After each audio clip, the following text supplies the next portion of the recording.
In Islam, God is not a father. God is the ultimate judge, and he sits apart from us, judging absolutely every single thing that we do. Hedieh's parents immigrated from Iran to the U.S. in search of the American dream. They found it. Hedieh grew up among the wealth and opulence of Beverly Hills, but she says it wasn't enough. It never was fulfilling. I actually felt really guilty about having what the world would describe as just about everything, and yet being sad. And I always wondered what was that space in my heart that made me feel empty. While in college at UCLA, she hoped religion would fill the void. Her dad pushed her to Islam, and her boyfriend took her to a local mosque. It was somewhat of an extreme mosque, and they had all these principles about politics and what it would be like to turn America into a Muslim nation, and very, very anti-Semitic. And I thought to myself, oh, this is terrible. I don't want anything to do with this. If this is religion, I want nothing to do with it. Repulsed by Muslim extremism and still wanting to know God, she joined a different branch of Islam called Sufism. A mystical practice in Islam, which is all about love and harmony and finding a personal relationship with God. And I thought, okay, this is perfect. This is where I could find peace and where I can find that relationship with God. After law school, Hedieh began writing reports on Muslim extremism.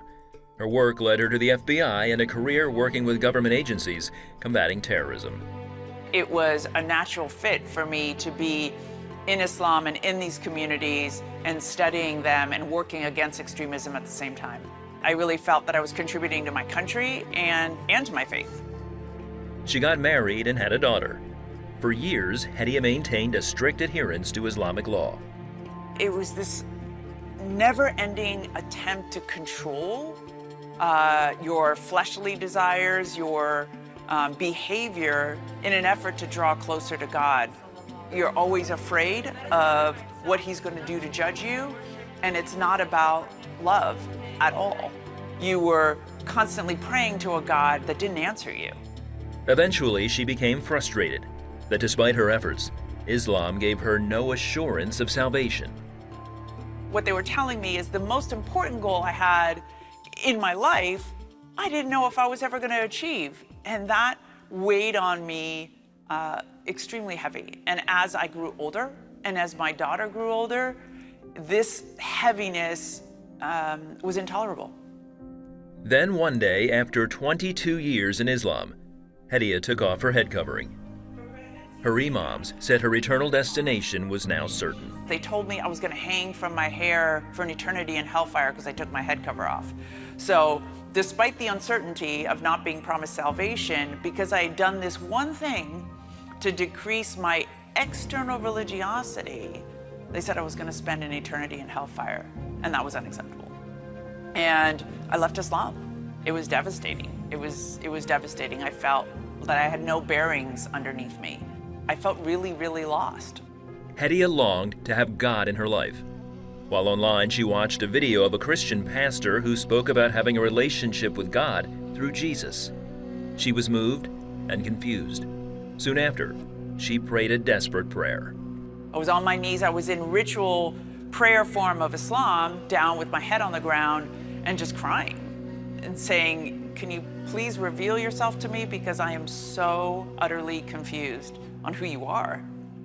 And it was in one of those prayers in my bedroom that I audibly heard the voice of Christ.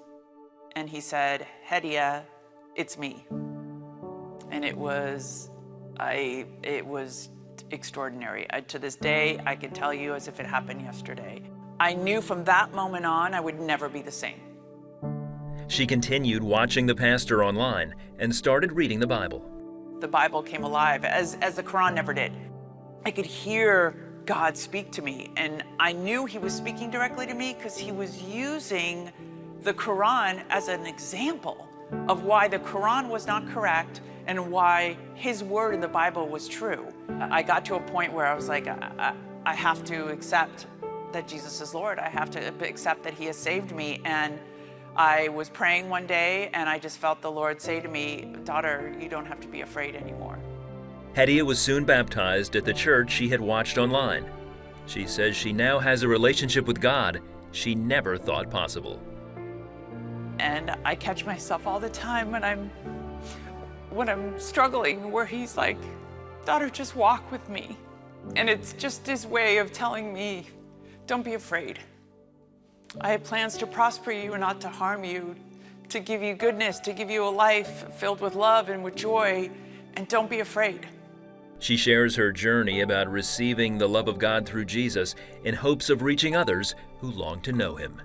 He's been with me the whole time. I wonder, at times I ask him why I had to experience certain things, but he's used all of my past in order to do it. And it wouldn't have been possible 25 years ago. It wouldn't have been possible with that girl in Beverly Hills to do what he's calling me to do now. And so I am forever at his feet.